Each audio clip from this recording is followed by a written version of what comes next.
मेरे प्यारे छात्रों, आप तो राष्ट्रगीत गाते ही रहते हैं। राष्ट्रगीत आपको याद भी है।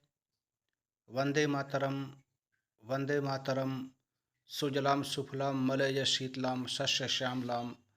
आप कितना बढ़िया से गाते हैं और कानों को काफ़ी अच्छा भी लगता है। लेकिन क्या आप राष्ट्रगीत के बारे में कितना जानते हैं?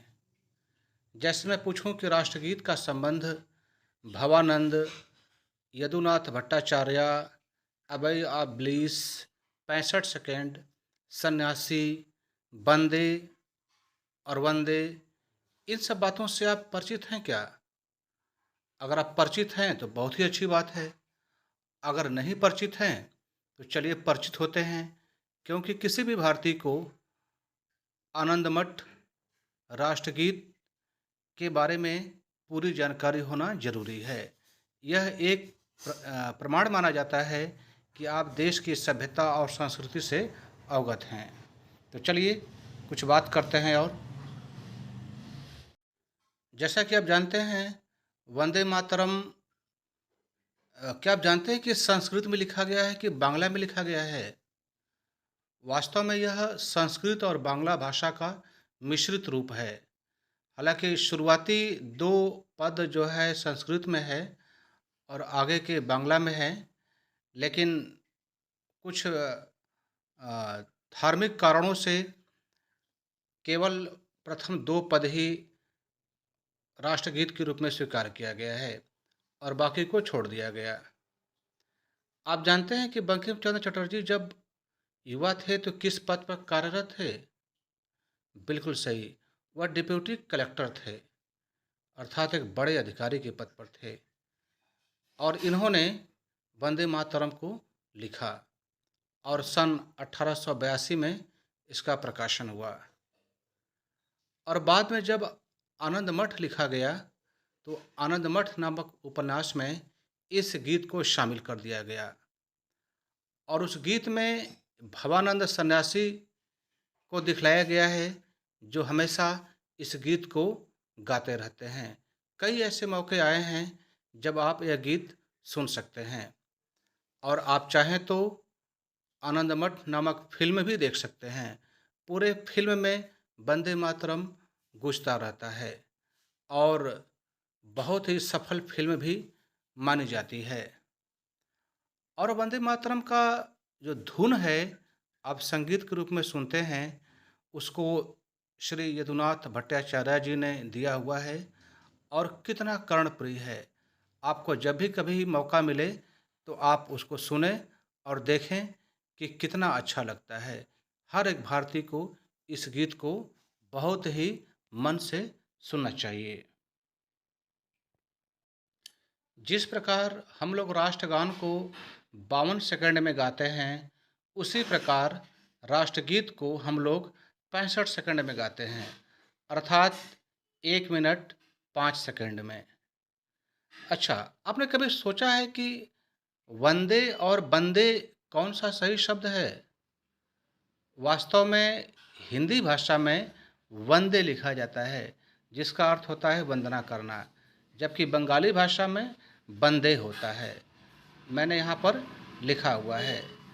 हिंदी भाषा में तो वंदे होता है, हिंदी भाषा में वह होता है, लेकिन बंगाली भाषा में वह नहीं होता है। तो मूल रूप से जो राष्ट्रगीत लिखी गई है उसमें वंदे मातरम है, न कि वंदे मातरम। क्योंकि बंगाली में लिखी गई थी इसलिए वंदे है, लेकिन जनमानस भारत में बोलने वाला हिंदी है और वह बोलता है, और वंदे का अर्थ वही होता है जो बंदे का अर्थ होता है। अच्छा, चलिए, ये तो हो गई कुछ छोटी छोटी बातें। अब जरा बात करते हैं अबई ऑफ ब्लिस। यह आनंद मठ का अंग्रेजी वर्जन है।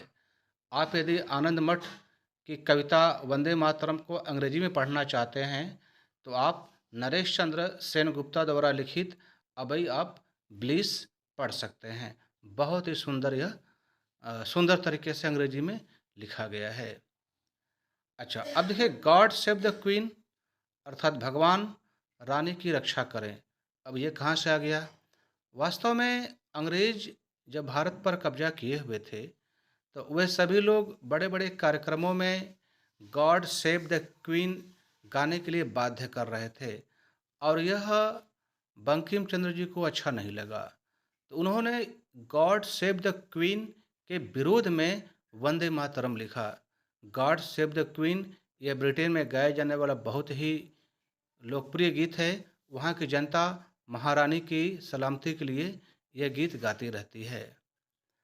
अच्छा, तो इसलिए गॉड सेव द क्वीन के विरोध में बंकिम चंद्र चटर्जी ने अ, राष्ट्रगीत को लिखा है, वंदे मातरम को लिखा है।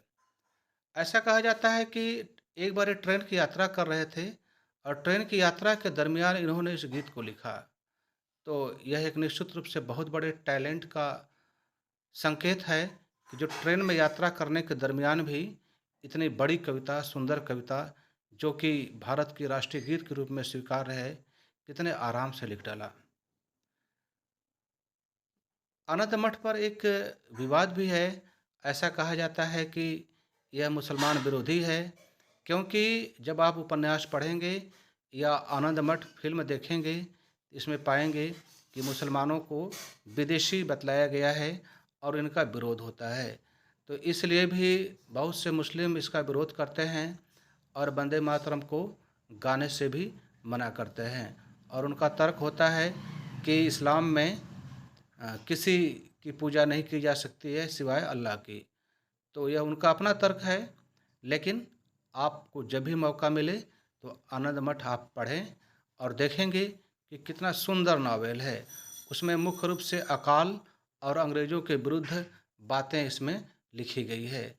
जनता अकाल की वजह से भी मर रही थी, तो इसलिए भी काफ़ी बहुत ही सुंदर चित्रण इसमें किया गया है और आप देखेंगे कि महेंद्र और संघमित्रा तमाम ऐसे पात्र हैं जिनके वजह से यह नावल बहुत ही सुंदर है और फिल्म भी बहुत सुंदर है।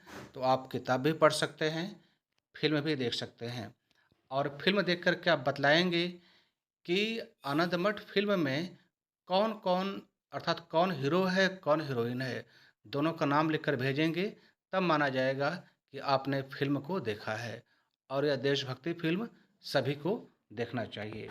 तो आज के लिए इतना ही, कल मिलते हैं कुछ नई बातों के साथ, तब तक के लिए धन्यवाद।